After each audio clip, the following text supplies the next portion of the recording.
पे लाते दबैले बारे खिसियाइल सभे गाँव भर के लोग बुटराता जीता पे ओकरा सुनल कड़ी सजाता दुहरा मजनुआ फुकाता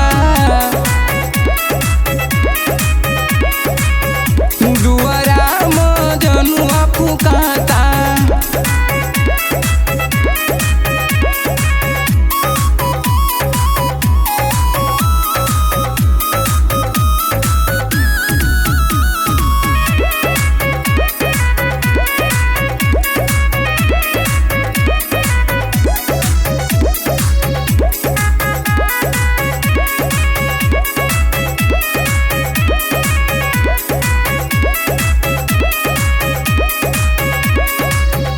अरे हमारा बाबू के गलती ना रहुए भाई हमारे बड़का उनका छाती पे मरुए।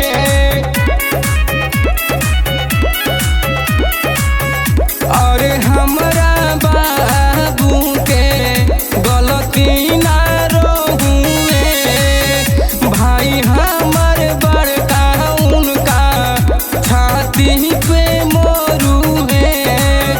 हम जन निघारावा में ओकरा से बात पूछाता जीता पे ओकरा सुनल कड़ी सजाता दुहरा मजनुआ फुकाता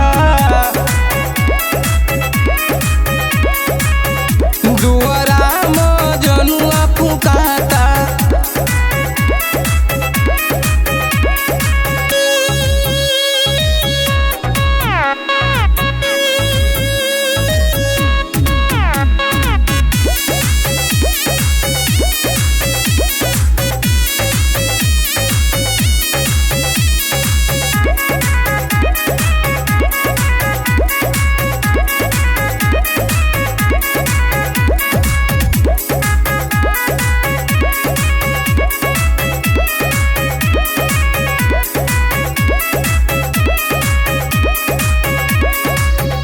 पहिले जे जनती की घटित ऐसन घटना लेके हम भाग जैते उनका के पाटना।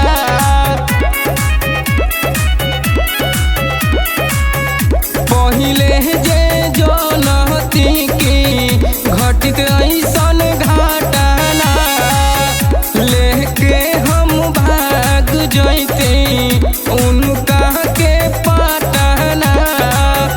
हर संग निर्मल बोले सहले नायब सहाता जीता पे ओकरा सुनल करी सजाता दुआरा मजनुआ फुकाता।